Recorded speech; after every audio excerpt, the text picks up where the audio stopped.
একসাথে ইফতারি করবেন, আলাদা আলাদা ইফতারি করবেন না। একসাথে ইফতারি করলে বরকত দেয় কে? আল্লাহ হাবিব সাল্লাল্লাহু আলাইহি ওয়াসাল্লাম বলেন, কেউ যদি কাউকে ইফতারি করায় তাহলে রোজাদারের যত সওয়াব, যিনি ইফতারি করালো তারও তত সওয়াব। সাহাবারা বলেন, আমাদের তো এত সম্পদ নাই যে মানুষকে ইফতারি করাবো। আল্লাহর হাবিব সাল্লাল্লাহু আলাইহি ওয়াসাল্লাম বলেন, ওয়ালাউ বিতামরা, একটা খেজুর দিয়েও যদি করাও এই সওয়াব পাবে। ওয়ালাউ বিআফরাতি লাবান, এক ঢোক দুধ দিয়েও যদি করাও, ওয়ালাউ বিশারবাতি মা, এক ঢোক পানি দিয়েও যদি করাও এই সওয়াব পাবে। আপনি আপনার ভাই বোন একসাথে ইফতারি করতে বসেছেন, আপনার প্লেট থেকে একটা পেঁয়াজও আপনার ভাইয়ের প্লেটে দিবেন, ওই সওয়াব পাবে। আপনার ভাই একটা খেজুর আপনার প্লেটে দিবে, ওই সওয়াব পাবে। সুবহানাল্লাহ কইবেন না? তাহলে ঘরে সুখ শান্তি ফিরে আনার 4 নম্বর ফর্মুলা, একসাথে খাবার খান। একসাথে খাবার খেলে হৃদ্যতা বাড়ে, সম্পর্ক বাড়ে। খাবার শুরু করবেন বিসমিল্লাহির রহমানির রহিম দিয়ে। কি দিয়ে? কোন হাতে খাবেন? বা হাতে, তাই না? চিল্লায় বলেন, কোন হাতে? ডান হাতে। বিসমিল্লাহ বলে খাওয়া শুরু করবেন, ডান হাতে খাবেন। খাওয়া শেষে পড়বেন আলহামদুলিল্লাহ। খাওয়ার পরে কি পড়বেন? খবরদার রান্নার বদনাম করবেন না কখন। রান্নার বদনাম করেন নাকি? এটা ঝাল হয়েছে, ওইটা মজা হয় নাই, এটা টক হয়েছে, এটা লবণ হয় নাই, এরকম আছে না নাই? লবণ হয় নাই, বউরের তালাক দিছে, এরকম আছে না নাই? রান্না একটু ভালো হয় নাই, ঝাল হয়ে গেছে বেশি, বউরে মায়ের শুধু, এরকম ডাকাইতে আছে না নাই? মা আবা রাসূলুল্লাহি সাল্লাল্লাহু আলাইহি ওয়াসাল্লাম তুআমান ক্বাত্তু, আল্লাহর হাবিব সাল্লাল্লাহু আলাইহি ওয়াসাল্লাম কখনো কোন রান্নার বদনাম করতেন না। ইনইশতাহাহু আকালাহু, বুখারীর বর্ণনা। ভাল লাগলে খেতেন, ভাল লাগতেছে আরো খেতেন, আরো খেতেন। ওয়া ইন কারিহাহু তারাকা, ভালো না লাগলে রেখে দিতেন, ওর দিকে তাকাইতেন না। কিন্তু কখনো বলেন নাই লবণ হয় নাই, কখনো বলেন নাই ঝাল বেশি হয়েছে, কখনো বলেন নাই রান্নাটা মজা হয় নাই। সুবহানাল্লাহ পড়বেন না? কি রাসূল ছিলেন আমার। এজন্য রান্নার বদনাম করবেন না, একসাথে মিলেমিশে খান, বরকত বাড়ায় দিবে কে? 4টা গেল। 5 নাম্বার, ঘরে কোরআন তেলাওয়াত করুন। কি তেলাওয়াত? কোরআন তেলাওয়াত নাই, ঘরে তেলাওয়াত নাই, ফজরের পরে তেলাওয়াত নাই, সব ঘুম আর ঘুম, আছে না নাই? তো রহমত বরকত ঢুকবে কেমনে? ঘরে কোরআন তেলাওয়াত করুন। হাজবেন্ড তার ওয়াইফকে কোরআন তেলাওয়াত শোনাবে, ওয়াইফ তার হাজবেন্ডকে শোনাবে, বাবা তার সন্তানকে শোনাবেন, সন্তান বাবাকে শোনাবেন। প্রতি মাসের জন্য একটা সূরাকে নির্ধারণ করুন যে আমরা সবাই মিলে এই মাসে এই সূরাটা মুখস্থ করব। পারা যাবে? আওয়াজ করে বলেন তো, সূরাতুদ দুহা এটা কি খুব বড় সূরা? কথা কয় না। সূরাতুদ দুহা কি বড় সূরা না ছোট সূরা? তো এক মাসে কি এই সূরাটা মুখস্থ করা যাবে না? কথা বলে। ওয়াত-তিনি ওয়াজ-যাইতুন ওয়া তুরি সিনিন, এটা কি বড় সূরা? এক মাসে পারা যাবে না? প্রতি মাসের জন্য একটা করে সূরা নির্ধারণ করব। তাহলে 12 মাসে কয়টা সূরা? আওয়াজ করে বলতে হবে, 12টা সূরা। প্রতি মাসে একটা। আজকে তো 31st নাইট না? কয়টা বাজে? হ্যাঁ, আরো সময় বাকি। 12টা বাজতে বাজতে আরো দেরি অনেক। এখানে পটকা টটকা ফুজায় নাকি? বোমা টোমা কিছু নাই না? মাশাআল্লাহ, সুজানগরের লোক তো খুব আল্লাহ আল্লাহ দেখে। আল্লাহ কবুল করুন। এই যে নতুন বছরের জন্য প্ল্যান নেন, ঘরটারে কি করে সুখী সমৃদ্ধ বানাবেন। প্রতি মাসের জন্য কয়টা সূরা? 12 মাসে তাহলে কয় সূরা? 12 সূরা। প্রতি সপ্তাহে আপডেট নেবেন, খোঁজ খবর নেবেন, কয় আয়াত হলো তোমার। স্ত্রীর খোঁজ খবর নেবেন, সন্তানের খোঁজ খবর নেবেন, কয় আয়াত হলো। মাস শেষে সবাই সবার কাছ থেকে শুনবেন, ঘরের বরকত বাড়ায় দিবে কে? এরকম ফ্যামিলি আমাদের সবার হোক, আমরা চাই না? হ্যাঁ, স্ত্রী তার স্বামীকে কোরআন তেলাওয়াত করে শোনায়, স্বামী তার স্ত্রীকে কোরআন তেলাওয়াত করে শোনায়, বাবা তার সন্তানকে কোরআন তেলাওয়াত করে শোনায়, সন্তান তার বাবাকে কোরআন তেলাওয়াত করে শোনায়। আপনার ছেলে মেয়েরা যখন কোরআন পড়ে আওয়াজ করে পড়তে বলেন, যাতে ভুল হলে শুধরে দিতে পারে। এবং প্রতি মাসে যে সূরাটা মুখস্থ করবেন ওই সূরাটা তাদাব্বুরে কোরআন পড়তে হবে, অর্থ জানতে হবে। মাতৃভাষায় কোরআনের অর্থ জানার দরকার আছে না নাই? তাহলে ঘরে কোরআন তেলাওয়াত করবেন। আল্লাহ রাসূল সাল্লাল্লাহু আলাইহি ওয়াসাল্লাম আম্মা জান আয়েশা রাদিয়াল্লাহু তাআলা আনহার কোলের মধ্যে মাথা রেখে কোরআন তেলাওয়াত করতেন। সুবহানাল্লাহ নাই? বিয়ে করছেন কারা কারা দেখে হাত তোলেন। বিবাহিতদেরকে সুজানগরে কি বলেন আপনার আঞ্চলিক ভাষায়? বিবাহিত বিয়াতি, আর অবিবাহিত আবিয়াতি। বিয়াতিরা হাত তোলেন, বিয়াতিরা। আবিয়াতি বেশি আজকে, বিয়াতি কম। হাত নামান। স্ত্রীর কোলে মাথা রেখে কোরআন তেলাওয়াত করবেন, পারবেন না? কষ্ট হবে? স্ত্রীর কোলে মাথা রেখে কোরআন তেলাওয়াত করবেন, এটা সুন্নাহ। আল্লাহ রাসূল সাল্লাল্লাহু আলাইহি সাল্লাম আম্মা জান আয়েশা রাদিয়াল্লাহু তাআলা আনহার কোলে মাথা রেখে কোরআন তেলাওয়াত করতেন। আম্মা জান আয়েশা রাদিয়াল্লাহু তাআলা আনহা বলেন, কানা রাসূলুল্লাহ সাল্লাল্লাহু আলাইহি ওয়াসাল্লাম ইয়াকরাউল কুরআন ওয়া রাসুহু ফি হাজরি ওয়া আনা হায়েদ। আমার মাসিক চলা অবস্থায়, মেনস্ট্রুয়েশনাল পিরিয়ড চলা অবস্থায় আমার কোলে মাথা রেখে বিশ্বনবী কোরআন তেলাওয়াত করেছেন, আর আমি শুনেছি। চিল্লায় পড়েন সুবহানাল্লাহ। ঘরে শান্তি নাই, কারণ কোরআন তেলাওয়াত নাই। তো কোরআনের তেলাওয়াতও নাই, শান্তিও নাই। আল্লাহ হাবিব সাল্লাল্লাহু আলাইহি ওয়াসাল্লাম বলেছেন, সহিহ মুসলিমের হাদিস, লা তাজআলু বুয়ুতাকুম মাকাবিরা, তোমরা তোমাদের ঘরটারে গোরস্থান বানিয়ে রেখো না। ফাইন্না শাইতানা ইয়ানফিরু মিনাল বাইতিল্লাযী তুকরাউ ফীহি সূরাতুল বাকারা, কারণ শয়তান ওই ঘর থেকে দৌড়ে পালায় যেই ঘরে সূরাতুল বাকারা তেলাওয়াত করা হয়। সুবহানাল্লাহ পড়েন। এজন্য ঘর উদ্বোধনের সময় কোন সূরা পড়তে হয়? সূরা বাকারা। চিল্লায় পড়েন কোন সূরা? আওয়াজ করে পড়েন কোন সূরা? নতুন ঘর করছেন, নতুন দোকান করছেন, নতুন ফ্ল্যাট কিনেছেন, কোন সূরা পড়বেন? সূরাতুল বাকারা। শয়তান ওই ঘরে থাকে না। সহিহ মুসলিমের আরেকটা হাদিসে আল্লাহ রাসূল সাল্লাল্লাহু আলাইহি ওয়াসাল্লাম বলেছেন, ইকরাউ সূরাতাল বাকারা, তোমরা সূরা বাকারা তেলাওয়াত করো। ফা ইন্না আখলাহা বারাকা, যে সূরা বাকারা পড়ে আল্লাহ তাআলা এই ঘরটায় বরকত দেয়। ওয়া তারকাহা হাসারা, আর যে সূরা বাকারা পড়ে না সে খালি আফসোস করে।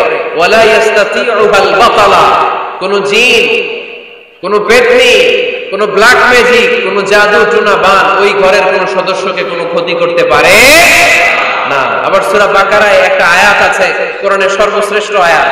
বলেন তো আয়াতটার নাম কি? আওয়াজ করে বলেন কোন আয়াত? আল্লাহ হাবিব সাল্লাল্লাহু আলাইহি ওয়াসাল্লাম বললেন, মান কারা আয়াতাল কুরসি দুবুরা কুল্লি সালাতিন মাকতুবা, প্রত্যেক ফরজ সালাতের পরে যে ব্যক্তি আয়াতুল কুরসি পড়বে তার জান্নাতে যাওয়ার ব্যাপারে আর কোনো বাধা থাকবে না। একটা মাত্র বাধা ছাড়া, সেটা হচ্ছে মরণ। লোকটা মরে না তাই জান্নাতে যায় না, মরলেই জান্নাতে। আওয়াজ করে পড়েন আল্লাহু আকবার। তাহলে সংসারে শান্তি আনার 5 নাম্বার পদ্ধতি হচ্ছে ঘরে কোরআন তেলাওয়াত করতে হবে। আপনারা উঠতেছেন কেন? অনেক রাত হয়ে গেছে না? শেষ করে দিই। মুনাজাত করি, হাত তোলেন, আল্লাহুম্মা আমিন। হাত তোলেন, হাত তোলেন।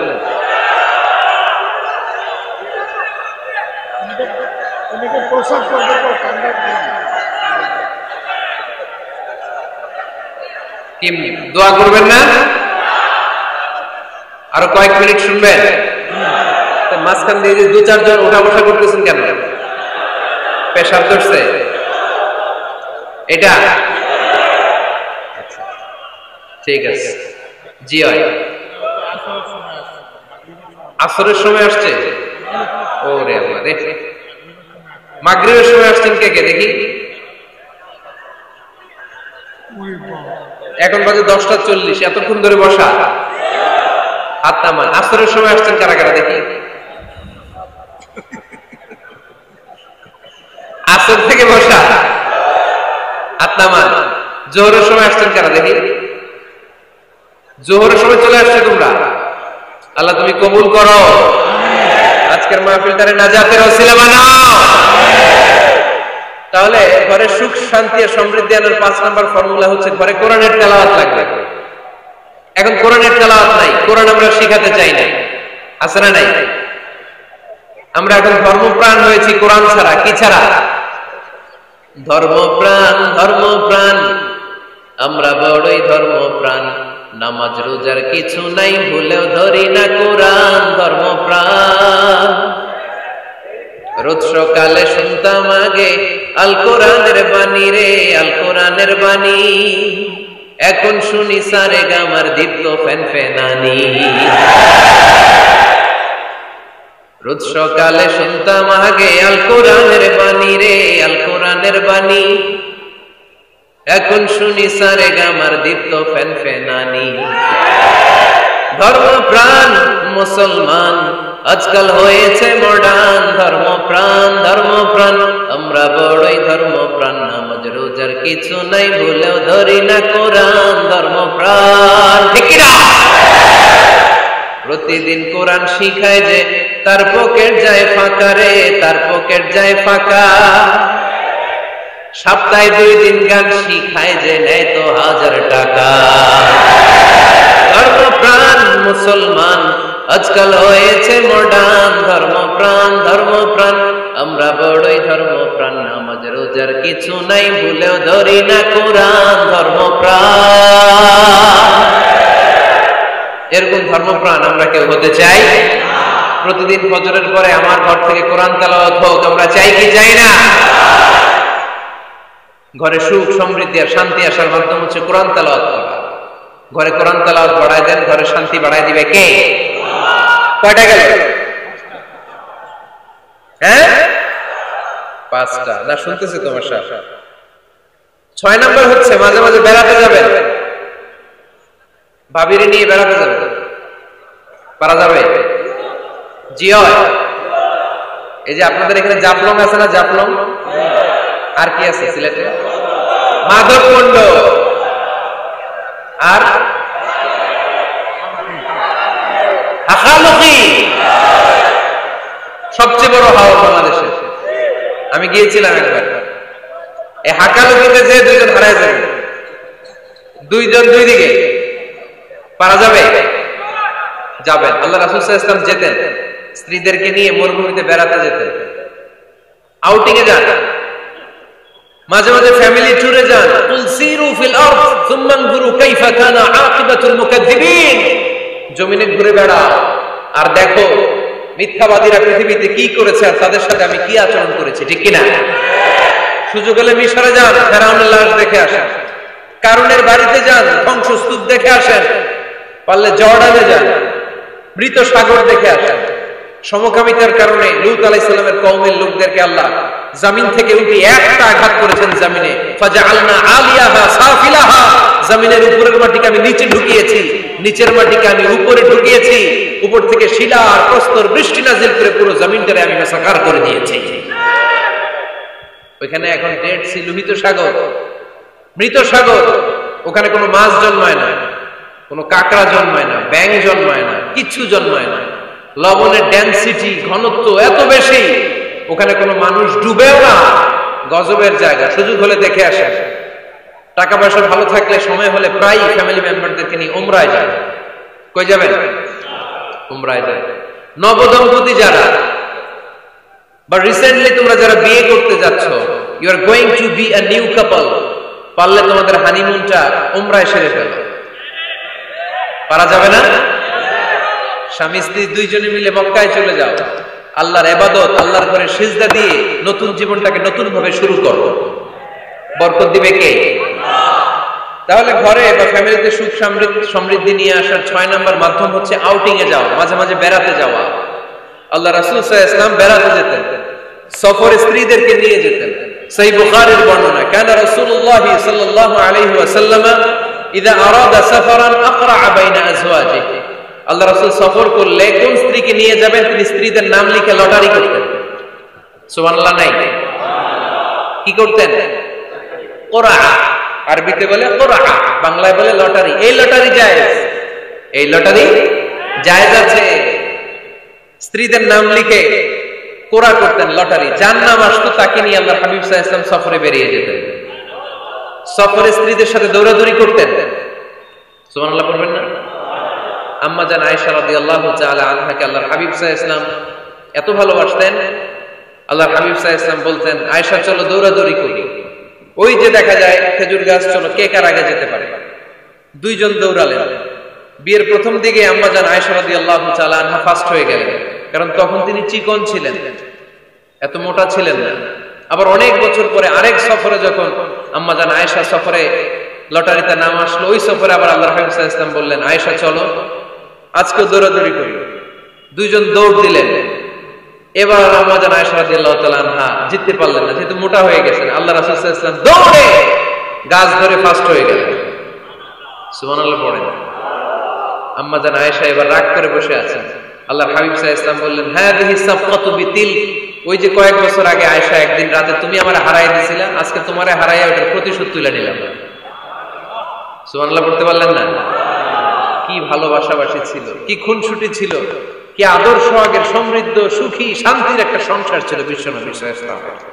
তিনি স্ত্রীদের সাথে খোশ গল্প করতেন, বিনোদন করতেন, হাসি ঠাট্টা করতেন, তবে এই বিনোদন ছিল সুস্থ বিনোদন, এই রসিকতা ছিল সুস্থ রসিকতা, ঠিক কিনা?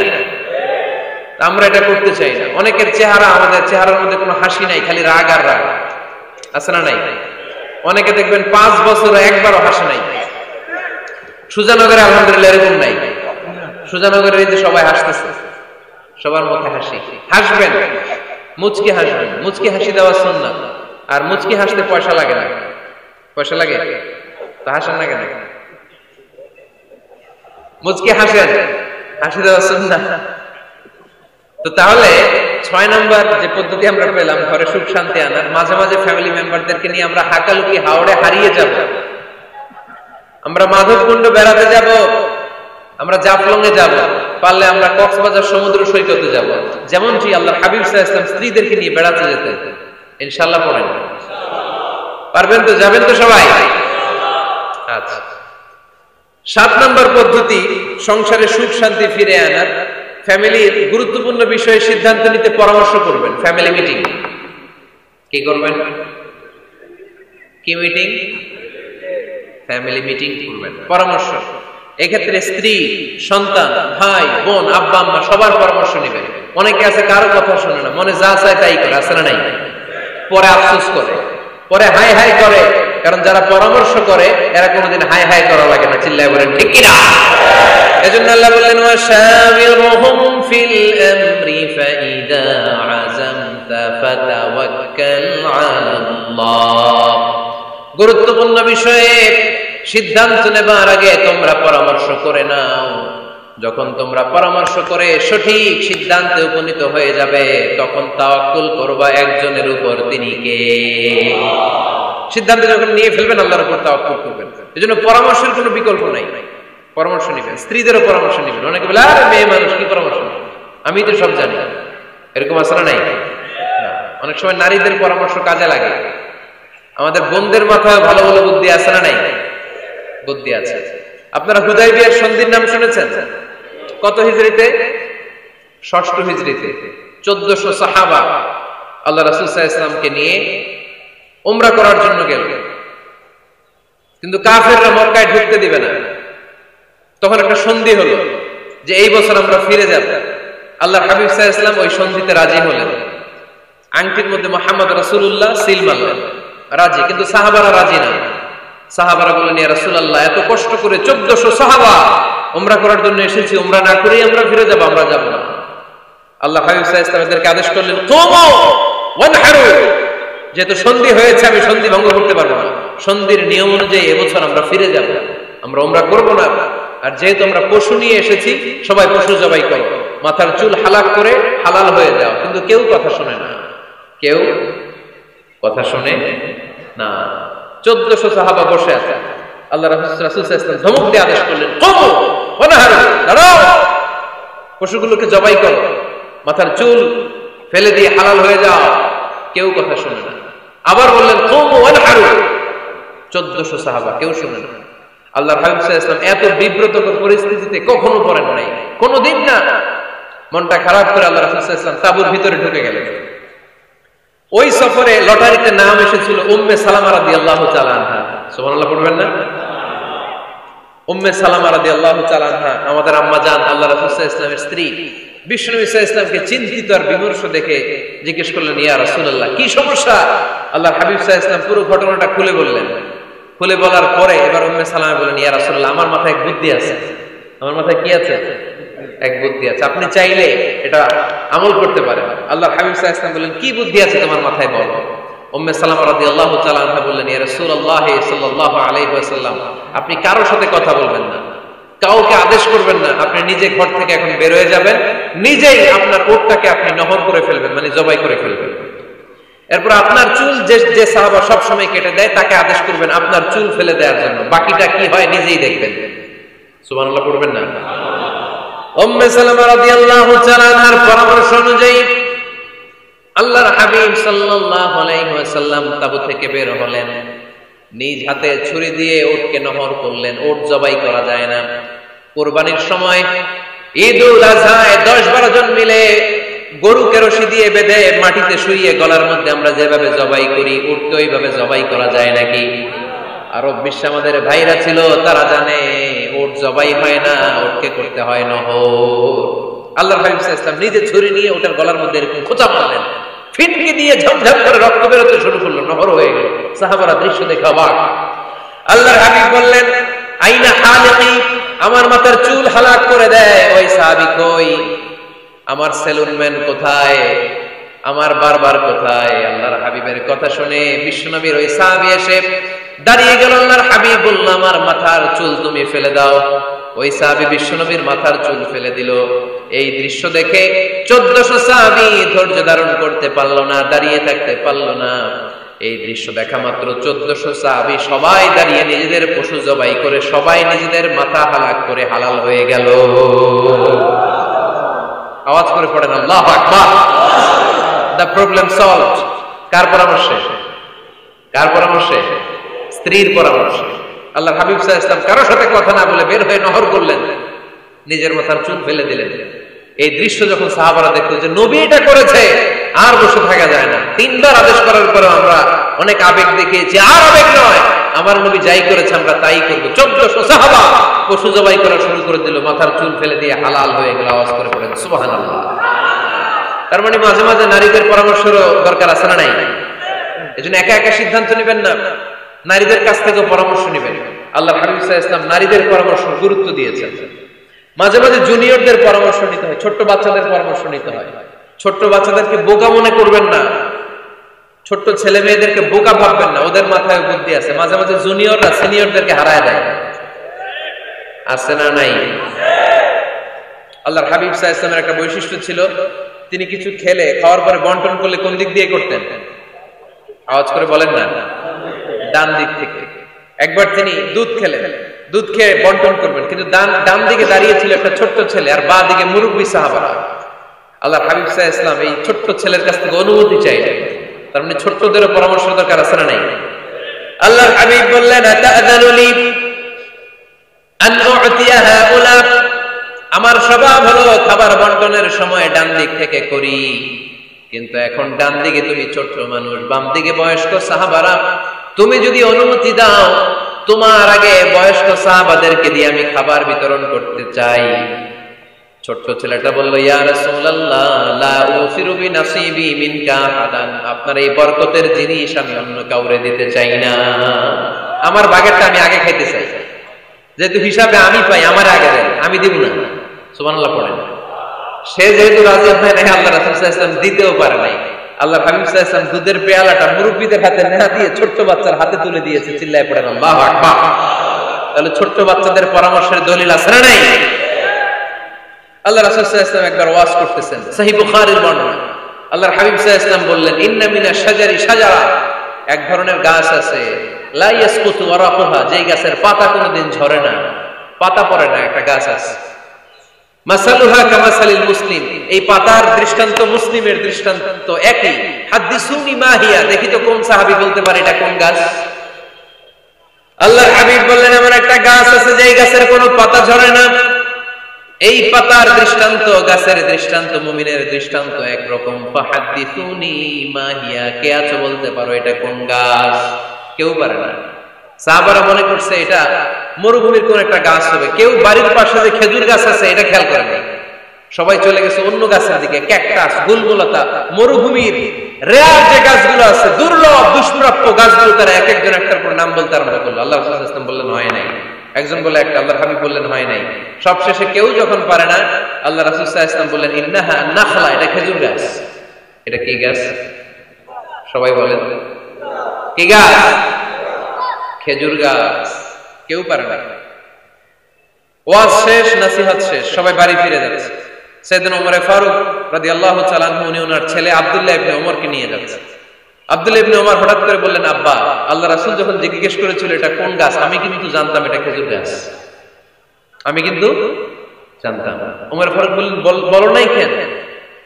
আব্দুল্লাহ ইবনে ওমর বলেন, আব্বা আপনি পারেন না, আমার চাচা আবু বকর পারে না, মুরব্বী সাহাবারা কেউ পারে না, আমি মাঝখান দিয়ে কেমনে বেয়াদবি করি? সুবহানাল্লাহ পড়বেন না?